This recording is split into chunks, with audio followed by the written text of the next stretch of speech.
You're listening to All in the Industry, an independent podcast dedicated to behind the scenes talent in the hospitality industry, hosted and produced by me, Sherry Bayer.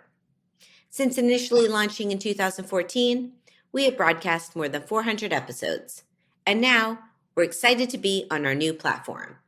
To learn more, visit allintheindustry.com. Support for this episode comes from the Institute of Culinary Education. To learn more, visit ice.edu today.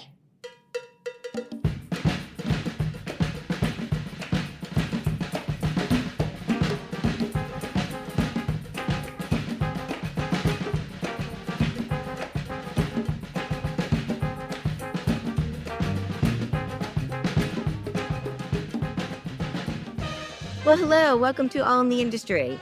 I'm your host and producer, Sherry Bayer, and this is our 423rd episode of this series, which is dedicated to behind-the-scenes talent in the hospitality industry. Today, my guest is the co-owner of a 75-year-old Italian family-run truffle company based in Alba, Italy, which is known for its products and commitment to quality, authenticity, and the land. And I will introduce him fully in a moment. But first, as I do in every show, I will start out with my PR tip, and then later we'll have my speed round game, industry news discussion, and close out with my solo dining experience.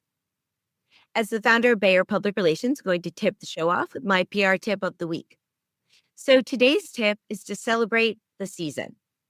Yes, let's embrace seasonality and the joys that it brings. For me, growing up in Miami, I basically had two seasons. Hot and hotter, with some quality beach time, of course. But moving north, I discovered the beauty of four seasons and how the colder winter months gave me a deeper appreciation for the warm, sunny days. Seasons are special from what they produce to the comforts they bring, whether it be winter, spring, summer, or fall.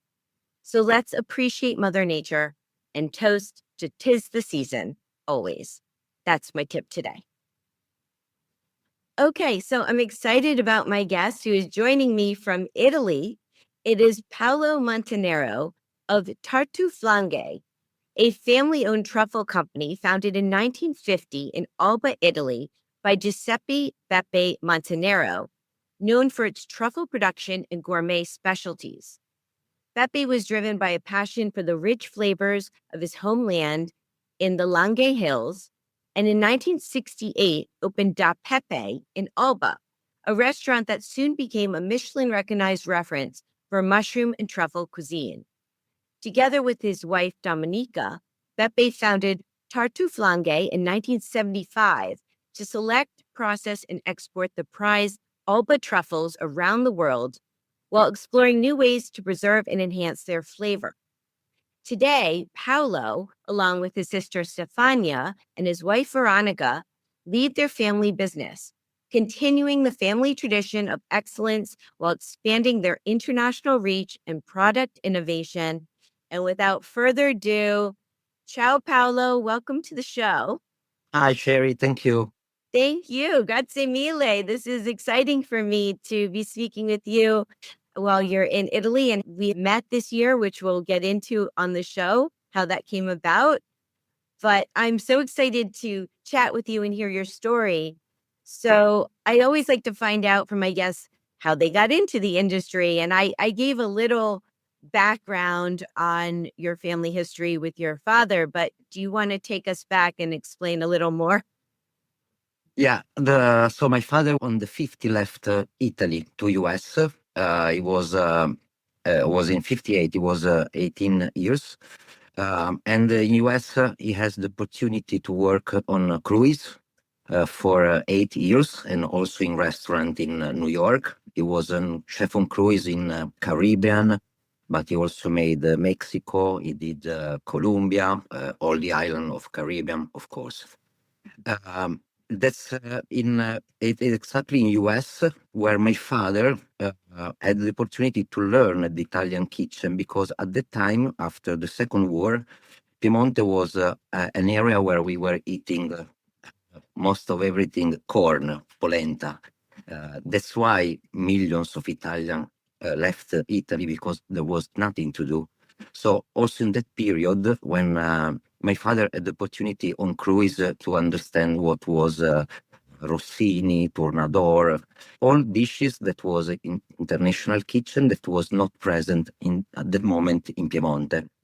So when he went back on the 68, he opened a restaurant in Alba, and thanks to his experience, he brought it in Alba innovative dishes at the time that were not possible to find in the area.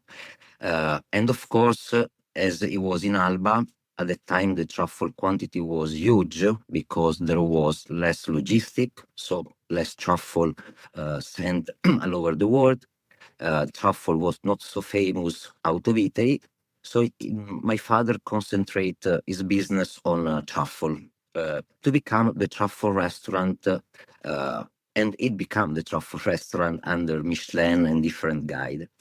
So what happened on 75? A big chef from France, or the big chef, saw my father on Michelin with a restaurant in the main square of Alba. So they started to call my father asking original white Alba truffle. So my father on 75 had to open Tartuflanghe into the restaurant. So at the time, Tartuflanghe was only a fridge and a little scale. And where my father in the back of restaurant was preparing truffle and shipping mostly in France. To do that, he has to open a company, and he decided to match two important words. One was Tartufo, and the second was Langhe, the region of the truffle, Barolo wine, and Barbaresco wine.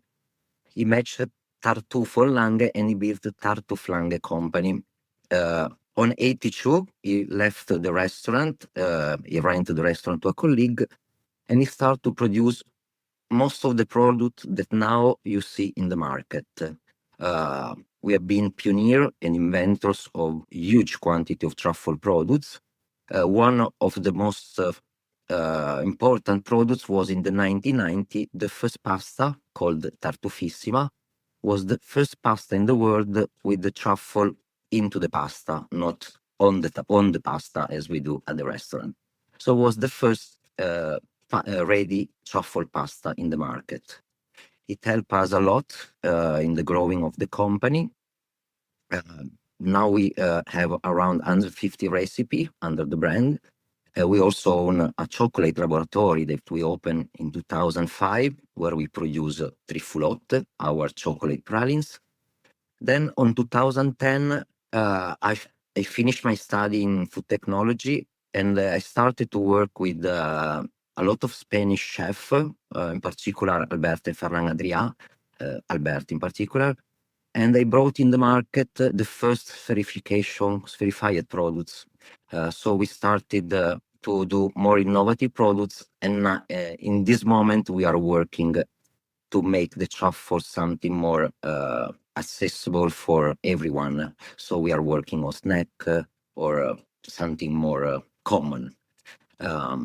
Yeah, so this is the history of the family. We started in a restaurant on 75, and this year that we have 50 years, we bought a restaurant. So beside Tartuflanghe, we are also back into the restaurant business.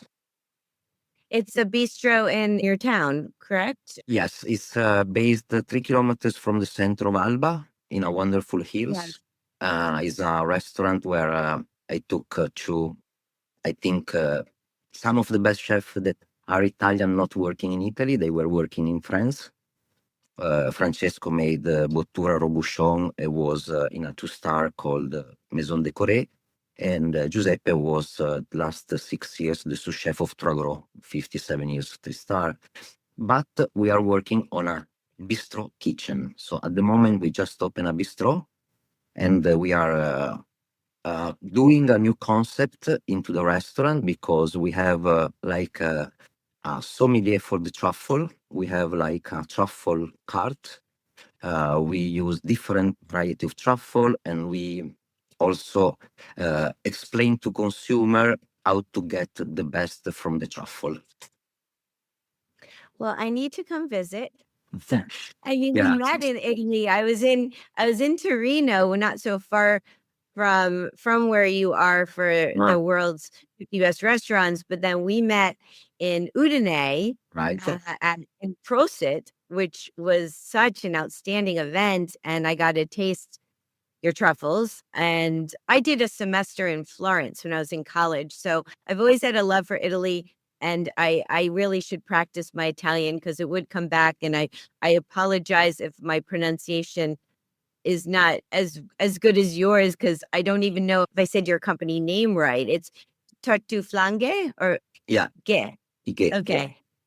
Yeah. No, when you say it, it sounds beautiful. When I say it, it sounds like I'm trying. Well, the way to speak a lot in Udine is speak a good Yeah. Italian. Yeah.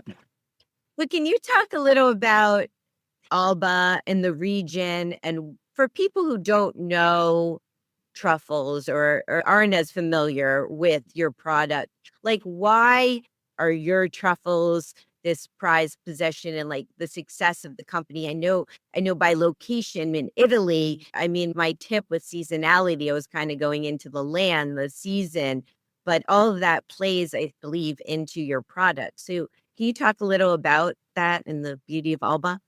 Yeah. So Alba is an amazing city now. So it seems to becoming the capital of the gastronomy in Italy. We have is a town with 30,000 people, and we have two 3-star restaurant now. Every single town is a Michelin restaurant. But Alba is something special comparing, I think, other town, is that also our restaurant, we cook a Piedmontese recipe because people that come in Piemonte, they want to eat vitello tonnato, the fassona meat, the ravioli alpine, everything that is a part of our tradition. Uh, why so special? I give an example about my restaurant. I do so our restaurants needs to work with the local people because Alba has 3 months of 2 months of tourism per year. This is different comparing a city like Venice or Rome. They have 12 months of tourism. And when a lot of tourists come, a lot of time people adapt their kitchen to the tourist. For example, in Alba, you will never find pasta Alfredo. And if you interview 30,000 people, no one's know about Alfredo sauce. That is an Italian American recipe. But if you go in the big town in Italy, you start to find some restaurant doing also the recipe that the tourists think to find in the place. So the fact that Alba, I think, still have an original kitchen. You every single place you go, and I don't mean Michelin restaurant, but all ristoranti, trattorie, or osteria, you find an original kitchen all year round. Because if we start to cook a kitchen built on tourism request, we work 3 months a year. Second thing is Alba is special because raw material we are lucky. So if you come to Alba, you can have truffle like 7 months a year because we have different variety. Very good wines, Barbaresco, the Barolo, the Barbera, Nebbiolo. We are the largest producer of hazelnut in Europe, our area, because of Ferrero Nutella that is also placed in Alba. So it's a place, I think, with a very good gastronomy and a good knowledge. So when I say that our truffle are special, it's because two reasons. The first is the terroir. So the truffle need a special humidity, a special soil with different compound in terms of mineral salt, pH. Then the tree, of course, the variety of tree that produce truffle, all these things together create what is called terroir. So it's a environmental, how you say, it's a habitat ideal for the Yeah. truffle.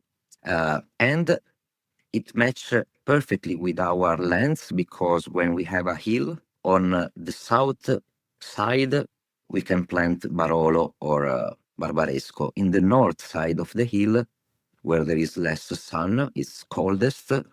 Usually we have woods with truffle.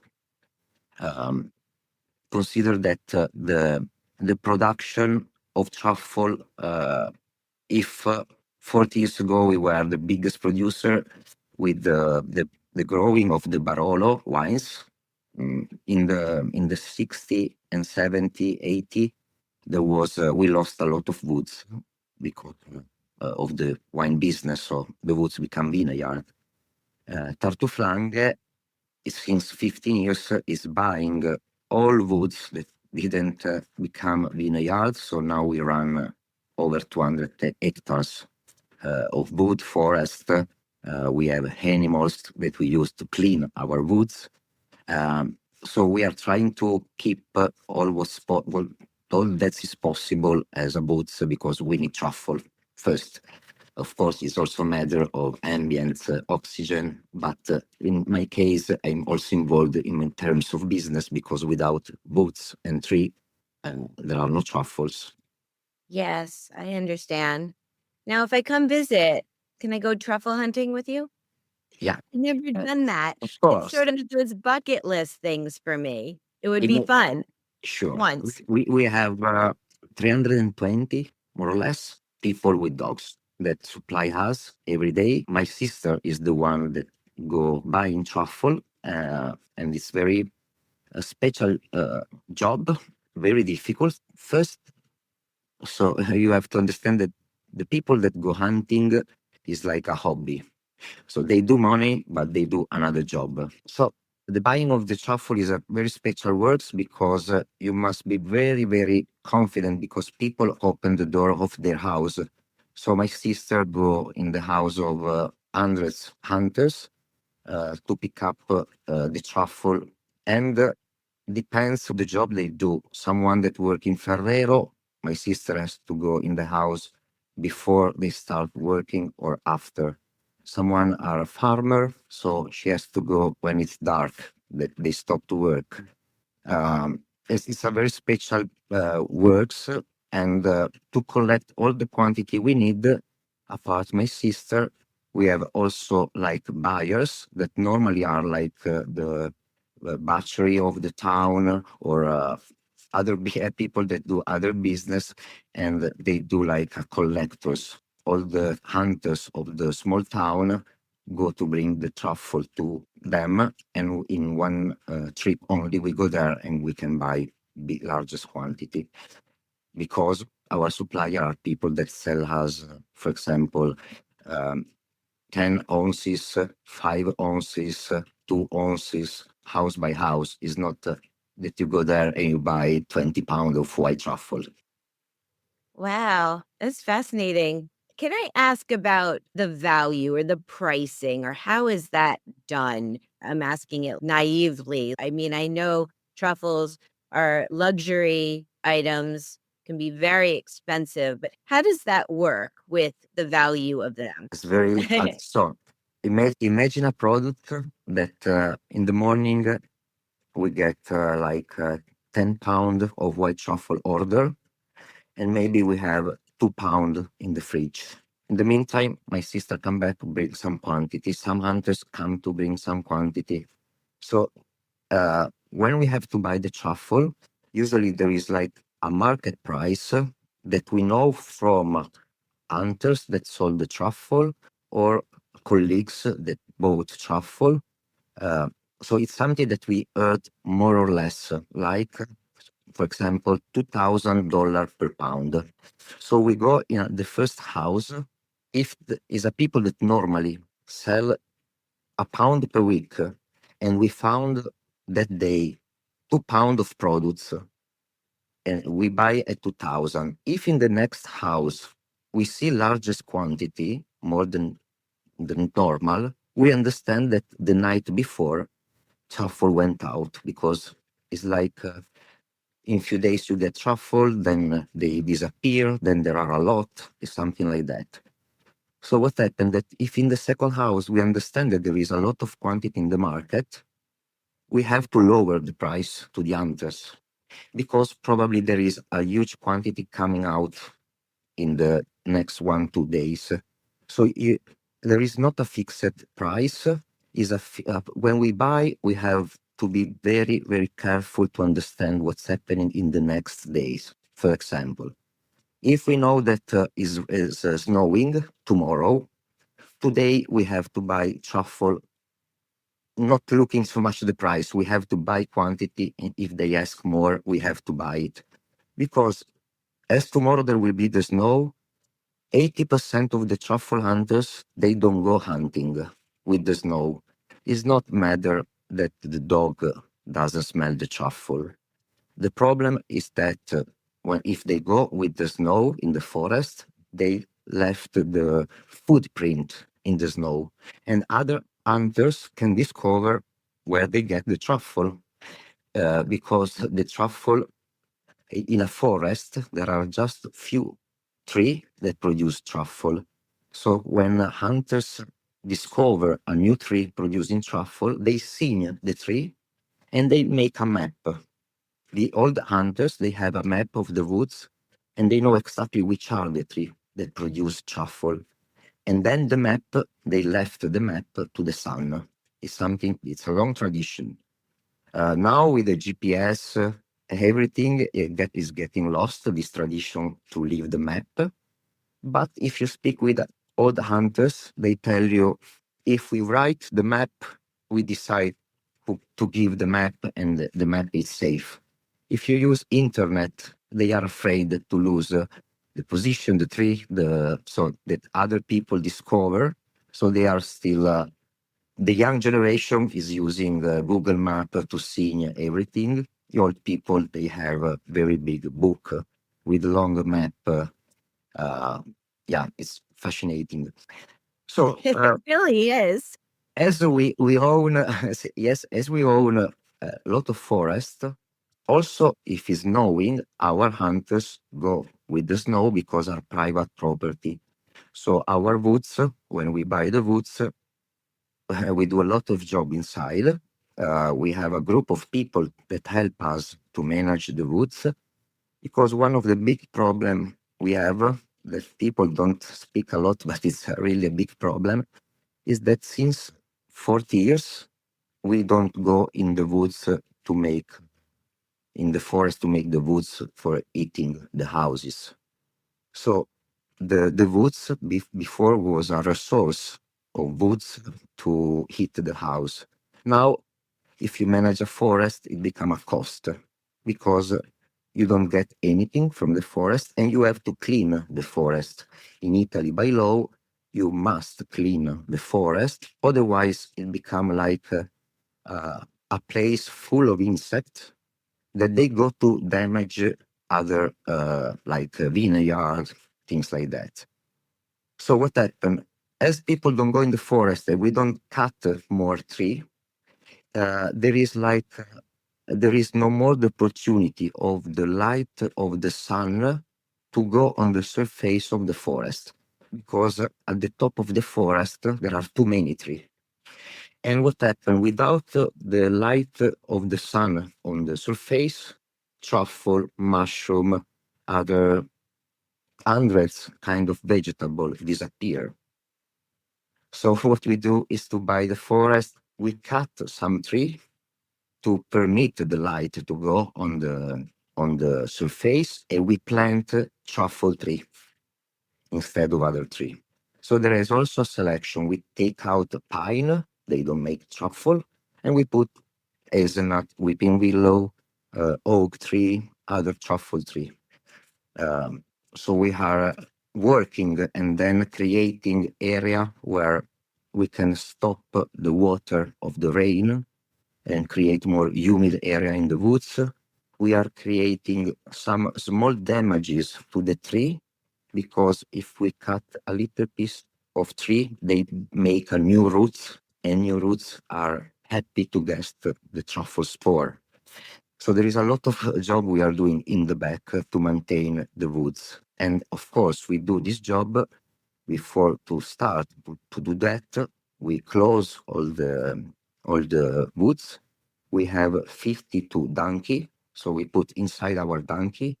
The donkeys start to eat everything, all the vegetable they found, and they make our woods like a golf place, very, very clean. Then we take out the donkey and we move the donkey in another area.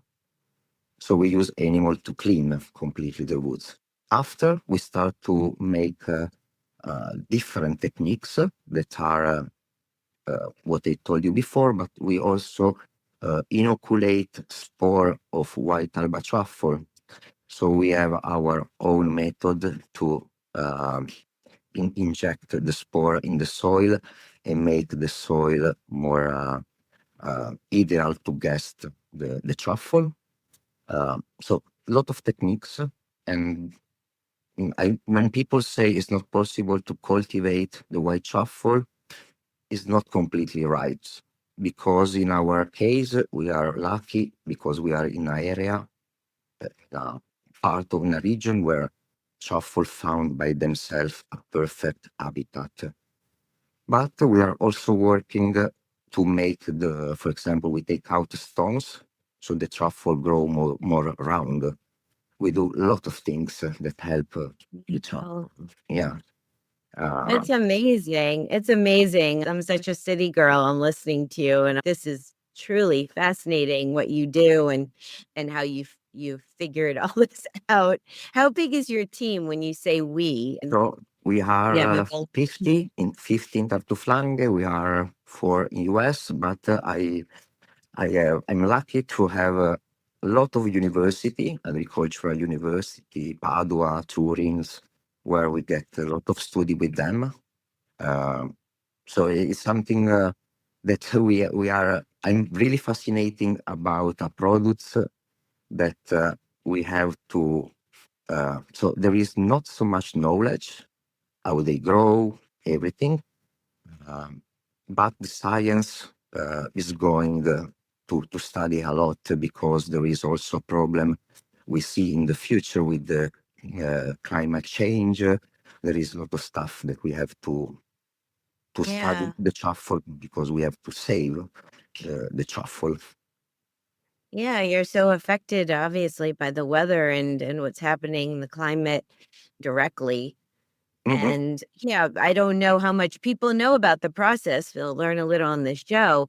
But I know people, when they see white truffle dinner, they want to come and sign up. And I got to go to fabulous dinner collab you did recently in New York at Zizi's, Yeah. which I've never had that many white truffles for one sitting ever, and I got to sit with you and your family, and it was a wonderful group, and the whole room had so much energy, and people were obviously thrilled to be there because they do amazing Italian food, but having your white truffles, and you were very generous in Slicing. slicing and shaving white truffles on every dish. How did that come about, working with Major Food Group and ZZ's? Do you do a lot of collab dinners and events?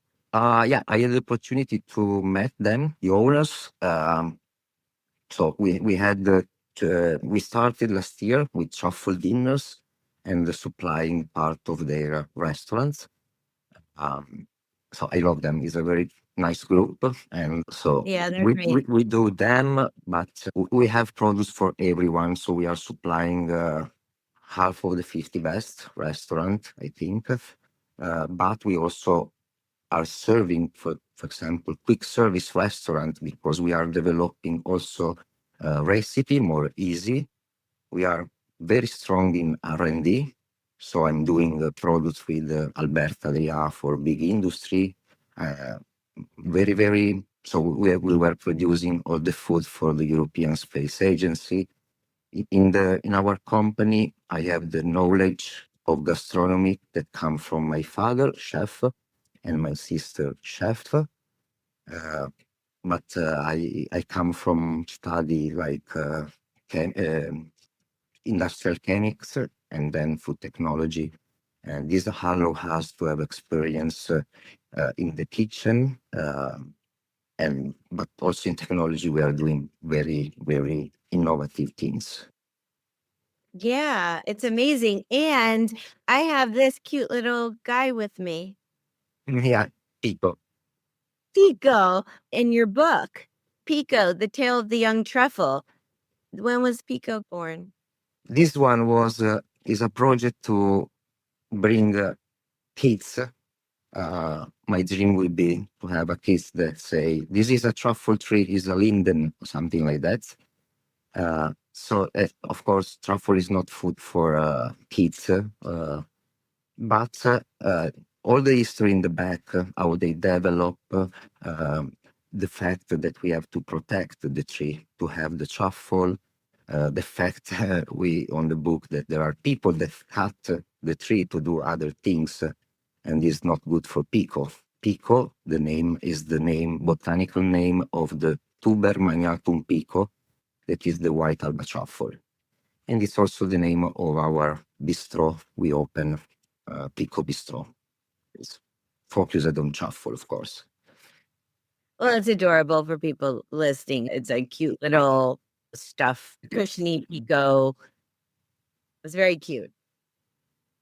Okay, so before we take a break, I want to know, what do you love most about working with truffles, your family business? And then what would you say are the biggest challenges? So what I love, it's I was born into the truffle because we opened the first company. The first laboratory was 6 years and was in the back of the house. So I smell truffle every day. Before, from 0 to 6 years, I was in the back of a restaurant serving truffle. So it's part of my life. All my family is involved. My mom, my father, my sister, my wife works with me. Um, I mean, I love the products and the fact that to work in a family business is something nice because we are very quick if we decide to do something, we don't have to pass 20 board of people that have to say us yes or not. We can do wrong, sometimes taking decision without investigate too much on the market what happened. Also because, as I told you, when you are most of the time inventors, you don't have a reference on the market. So when I started to do verification products, the truffle pearl, there was any pearl in the market. So we have nothing so you cannot get so many information. And then, of course, working in the family is something that in terms of trust, or I'm sure that if I'm in difficult and some of my family is in holiday, they stop the holiday, they come to help me. So it's something different, I think. That's great. And we will take a little break and then we'll come back.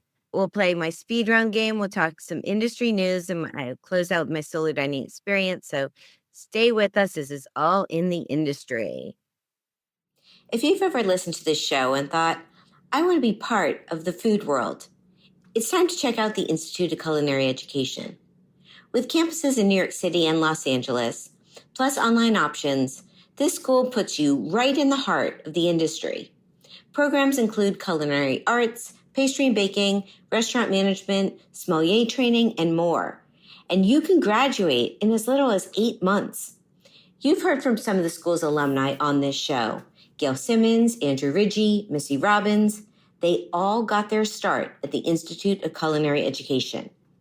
And now, as a listener of this show, you're invited to attend a complimentary class. Just email the word guest to info@ice.edu and experience the Institute of Culinary Education for yourself.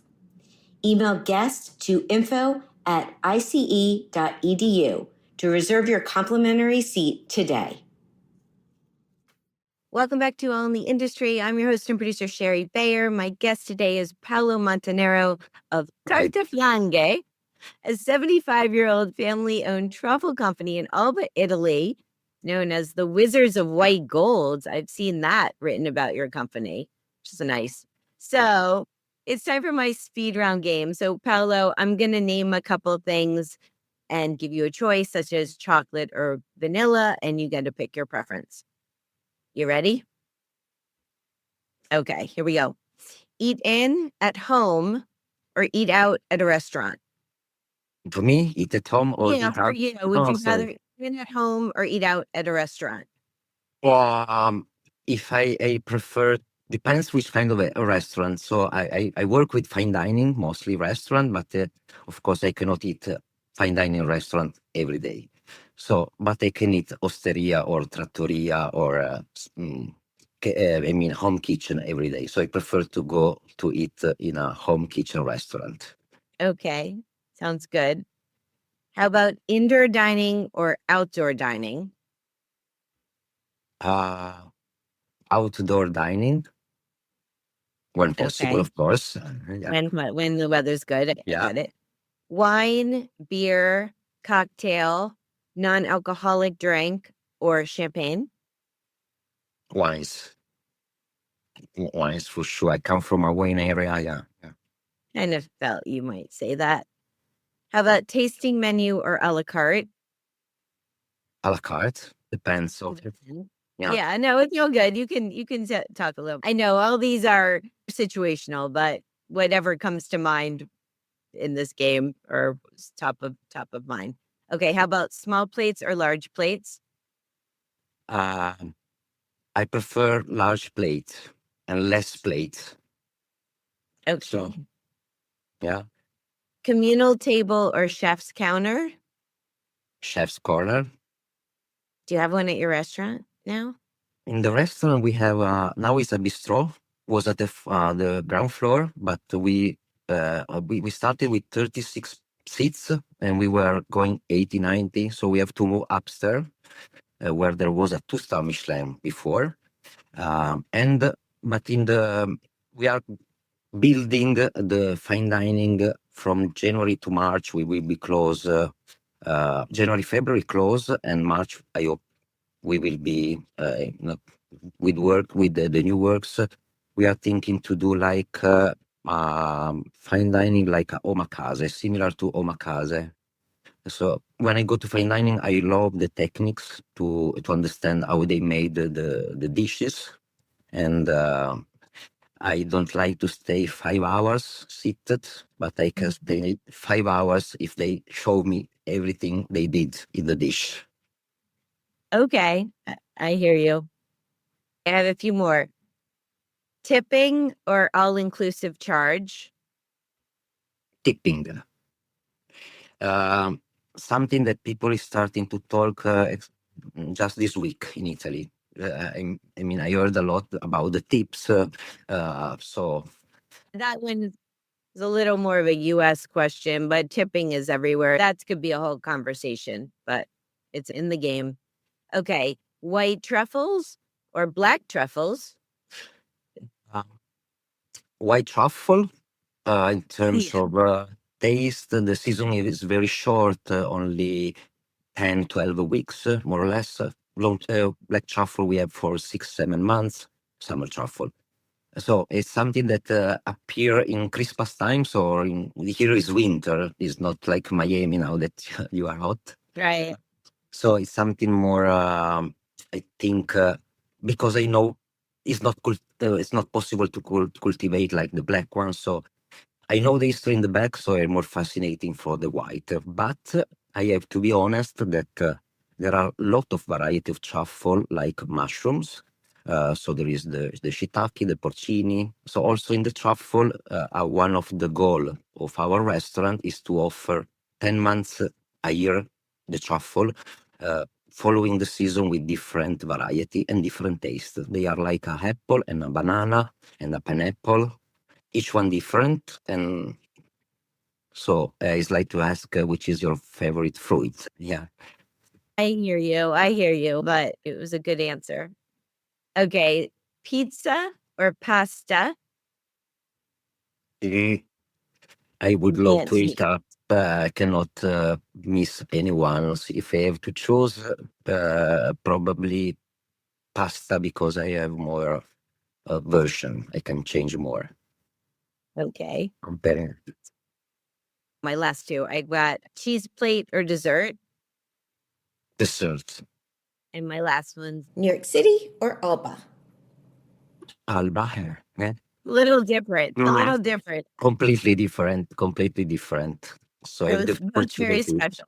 Yeah. Both very Yeah. special. Both very special. Yeah. Is the center of the world and the center of the truffle in the world, I think. That is a good way to put it. Yes, it is. Well, that's the game. That was fun. And on the show now, I have an industry news segment. So I was going to talk briefly and see if you had any comments on this as well. My industry news is, as of last week, the world's 50 best restaurants named El Chato in Bogota the best restaurant in Latin America 2025. And this is Chef Alvaro Clavillo, his contemporary Colombian creation, making it the first time a Colombian restaurant has been ranked number one on the list. And I was at the awards. I went to Antigua, Guatemala. I was there last week and I was there for it, and it was very exciting. I love being a part of these 50 best celebrations, and the Latin America 50 best is always super fun and great energy. And I got to interview Alvaro there, and I had interviewed him a few years ago at a different awards celebration. So I've gotten to know him over the years a little bit. I haven't been to Bogota in Colombia to his restaurant, but I'm super excited for him. And I think it's a big deal. Are you familiar with him at all or his restaurant? Not with him. I work with lot in Peru, other area.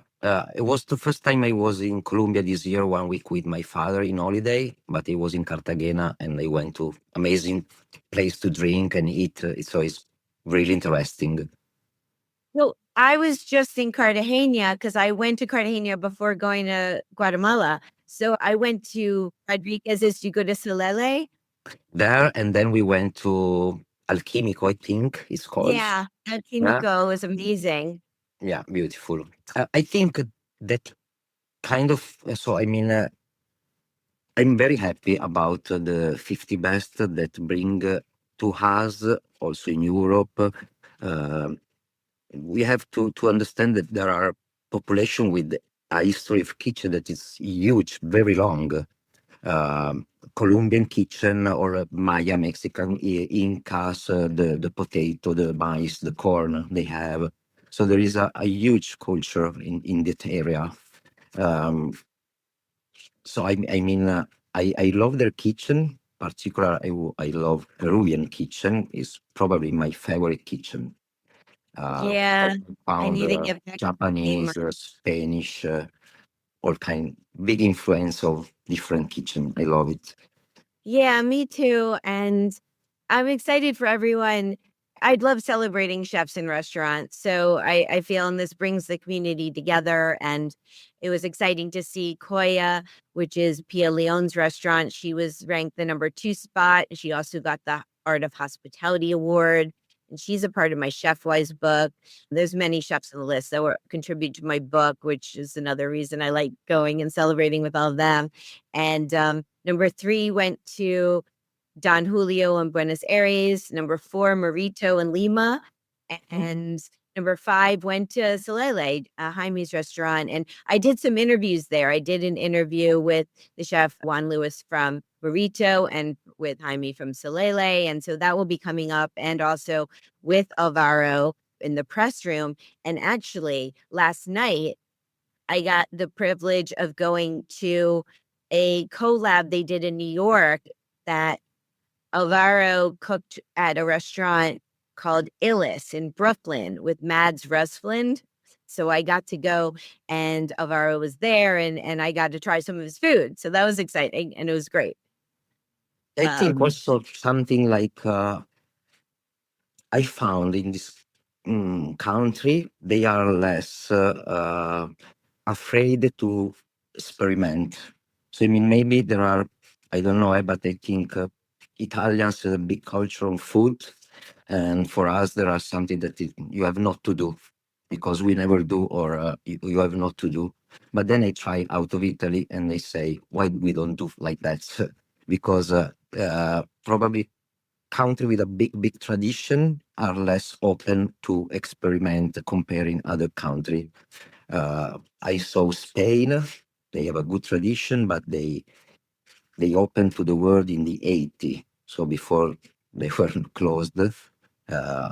And so I see in Spain the energy that they want to do a lot of stuff and they experiment a lot, like all the new countries that are coming to the what's happening now in Latin America probably was 10 years, 15 years ago in North Europe with Noma, with all the restaurant in Sweden, Yeah. the North European kitchen. It's also there are different factors. I think also the logistic, the web. There is a lot of things that change it completely and make it possible so that new country develop their kitchen. Or I went to Thailand. There are amazing restaurants, unbelievable. So the Yeah. quality of the restaurant in Asia, worldwide, in South Africa, there are a lot of amazing restaurants. So it's becoming something interesting because uh, the fine dining was not present in all the country, but it's possible to do fine dining everywhere and all this kind of Yeah. restaurant. I I agree. I mean, I always love traveling. This year I've traveled a lot, and have had amazing tasting menus around the world and with delicious non-alcoholic pairings as well because I don't drink. So that's a new thing happening, and it's an exciting time. And I'm happy for everyone who made the list. And you could check it out at the world's 50 best com for the full list. I'll also give a shout out to Rodolfo Guzman of Barago in Santiago. He was number 6 on the list and got the Icon Award. And I got to go to a collab he did there, a restaurant called Wild Daughter. And also, I didn't know anything really about Guatemalan restaurants before I went, but I had some amazing meals. I went to a restaurant called Diaca, which was awesome, a restaurant called Ana, which got the One to Watch Award, and Sublime, all incredible. So, congratulations, everyone. And what So, I noted, it's true what you say that they mix. So in Peru, for example, I'm selling a lot of truffle perlage, the truffle caviar. Uh, they don't have truffles. They don't have knowledge about truffle kitchen. But then I discovered the way they use or they propose. It's really interesting. So they have very good idea. They match amazing the flavor. Something not that is not common to do in Italy. The pairing of taste, but they use because they have use on their kitchen. So that's very interesting.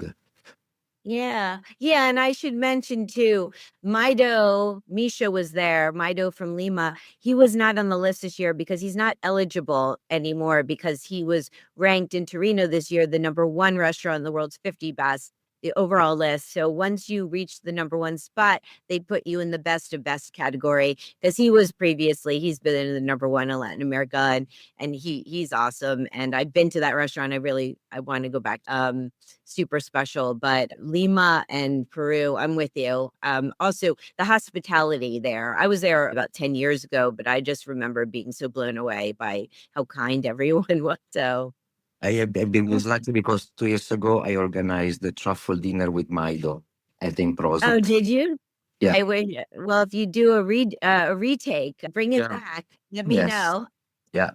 Was a friends with 2 brothers, Surin from Thailand, that they got 3 star easy. I So went. I was in Bangkok earlier this year, and I got to go to their restaurant. It was okay. phenomenal, and I Yeah. was so happy for them. Yeah. Yeah. Yeah. Yes. Oh, wow, that must have been So amazing. probably we gave lucky to them because one Yes, become the number 1 and the second took the third. Yeah. I think credit for that. Yes. Okay. Okay. I will. Good. Okay, awesome. All right. So I'm gonna share a solo dining experience. You might be familiar with this restaurant. You probably are. So this week it's from New York City, and the restaurant is Babbo, which the longer name is Babbo Ristorante y Enoteca. So here's the rundown. The location 110 Waverly Place in Greenwich Village, New York City. The concept it's one of New York's most iconic Italian restaurants, returning to its historic carriage house with a renewed spirit. So the owner, the chef, the maitre d', It's now owned by prolific restaurateur Stephen Starr of Star Restaurants. Stephen has more than 40 restaurants from Philadelphia to New York, DC, Miami, Nashville. He's amazing restaurateur. He was there the night I was there a couple nights ago. I was there on a Monday, actually, and the place was happening, thriving. I love New York City because it doesn't matter what day of the week it is. Like, people are just out and about and enjoying dining. So Stephen was there, and the executive chef is Mark Ladner, who formerly worked at Del Posto for many years with Chef Mario Batali. And this restaurant was previously run by Mario, and this is the revival of it. And the maitre d' is Tizzy Beck, who actually, fun fact about Tizzy is she used to have a restaurant in Milan called Tizzy's New York Bar and Grill, which she had for many years. So they're all restaurant people that have teamed up for this new version of Babbo.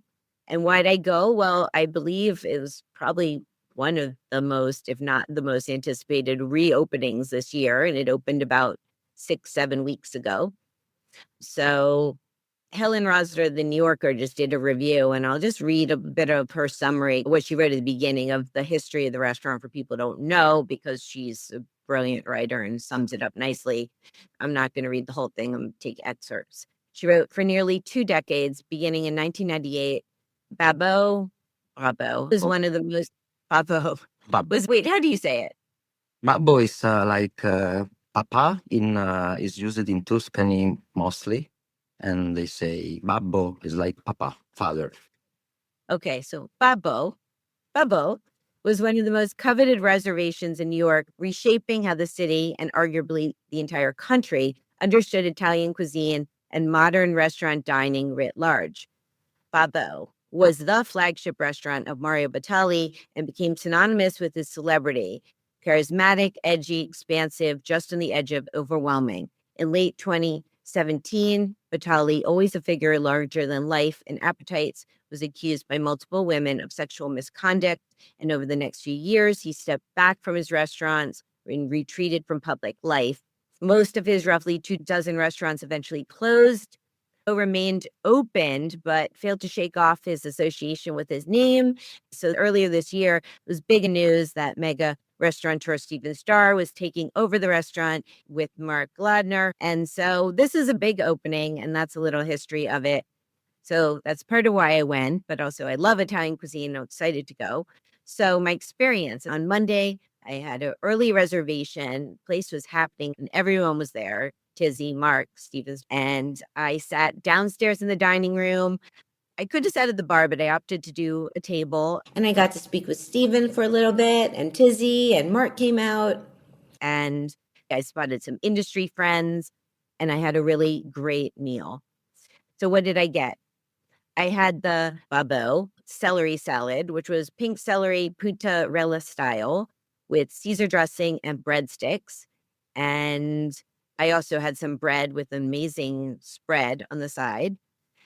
And for my main, I had the pappardelle alla bolognese pasta, which I was thinking if you were there, Paolo, could have given me some truffles on top. Yeah. I mean, it was delicious. It didn't need it. It was absolutely fantastic. But I wouldn't have mind if you came by with your slicer. And then for dessert, I got the blueberry blue cheese budino, which had macerated blueberries and orange peel, and I had a coffee. So my take, it was all delicious. The celery salad was very flavorful and garlicky, and I really liked it. The pasta was amazing, and dessert. So it was a really wonderful meal.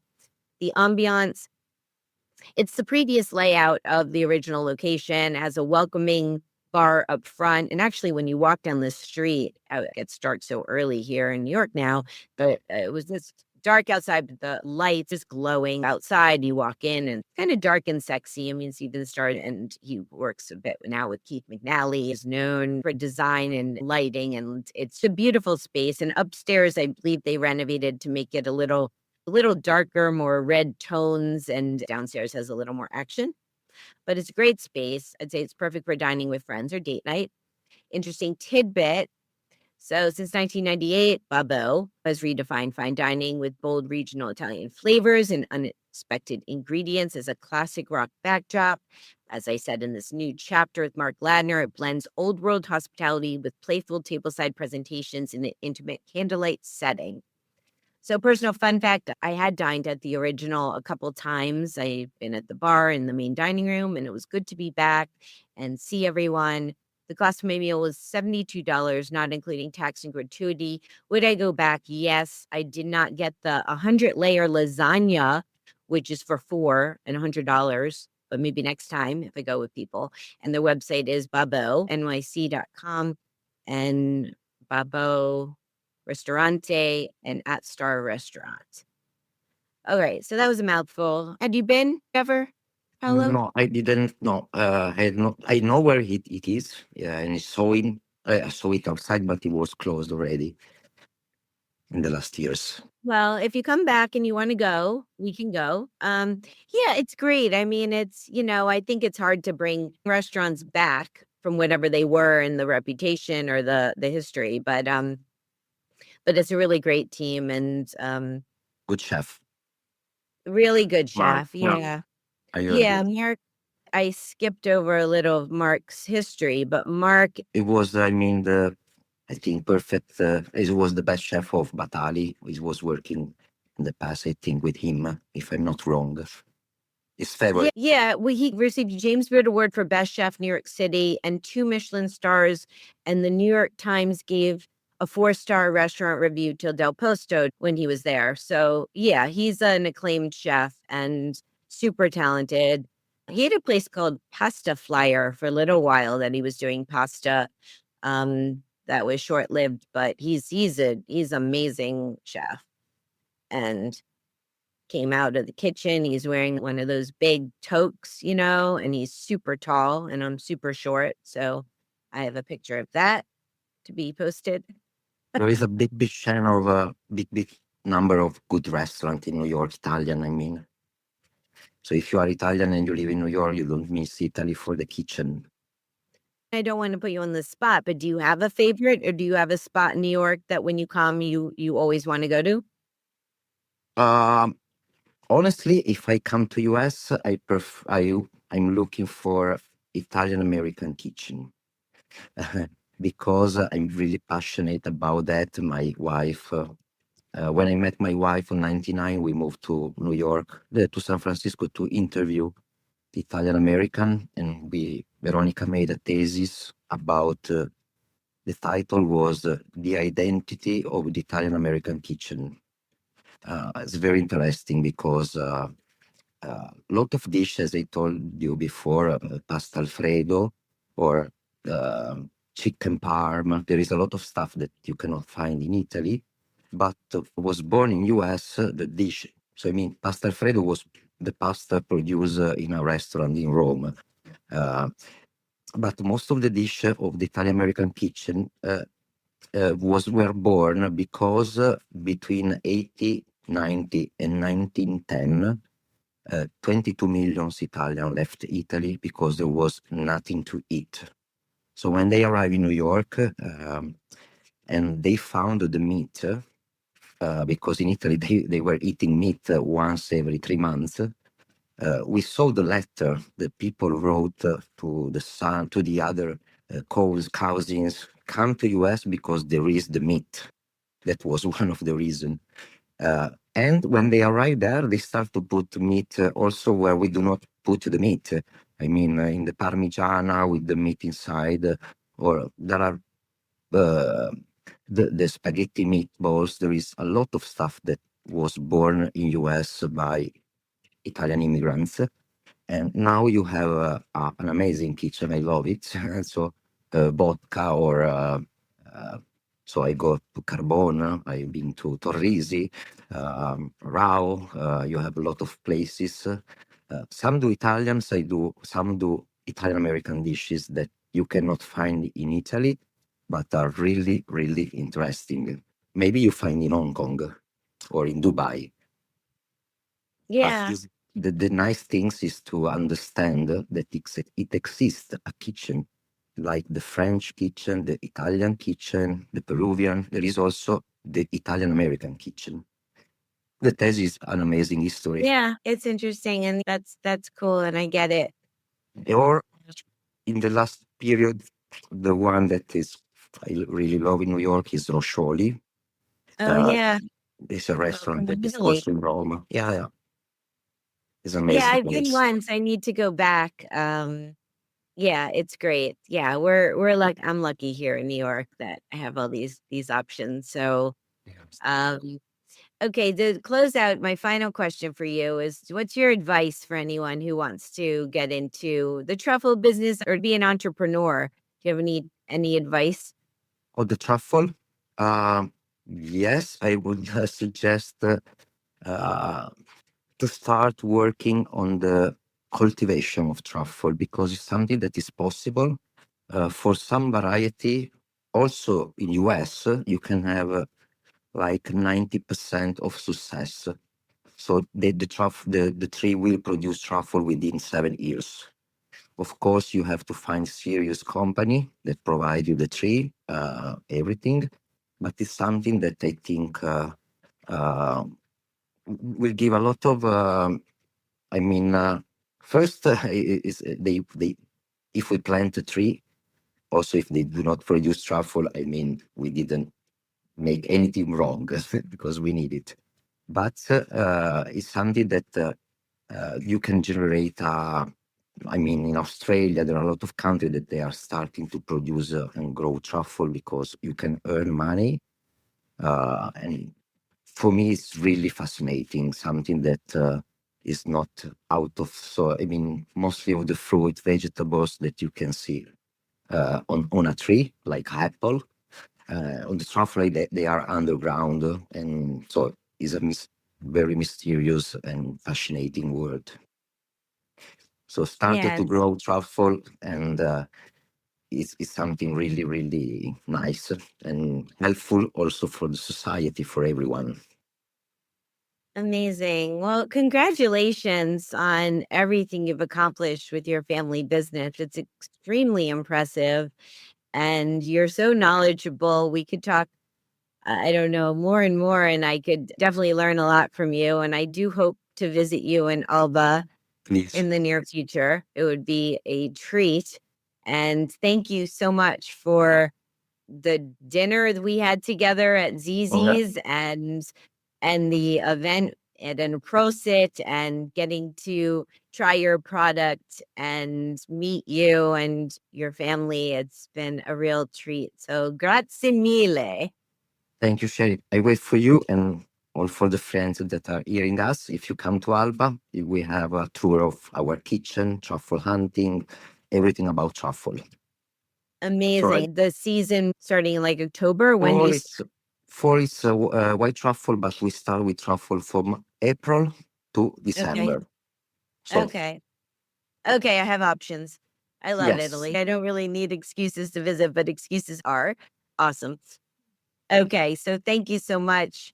My thank guest you, today has Sherry. been thank you. My guest today has been Paolo Montanaro. He's the co-owner of Tartuflanghe. But easier, ilovetruffle.com, and you can get us.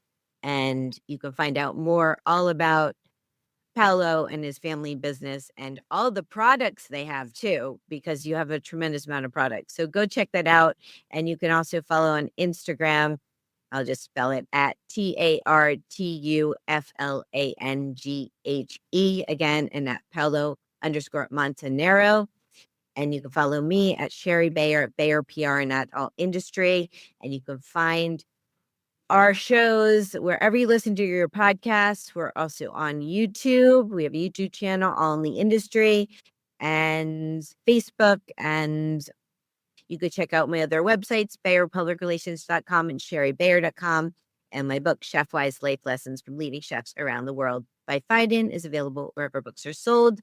Many thanks to the Institute of Culinary Education for their support of this episode. To learn more, visit ice.edu. Thanks to my engineer, Armin. Thanks again to Paolo. And thanks to Julia. I'm your host and producer, Sherry Bayer. I'll be back soon with a new show. I hope you'll tune in then. And thank you, as always, for being part of All in the Industry. Bye. Ciao. Bye bye. Arrivederci. Ciao. Ciao. Ciao.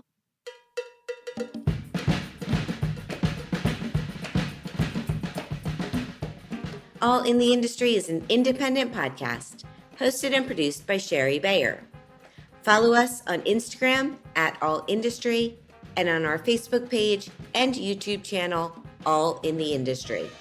Subscribe to our show wherever you listen to your podcasts so you don't miss any new episodes. To learn more, visit allintheindustry.com.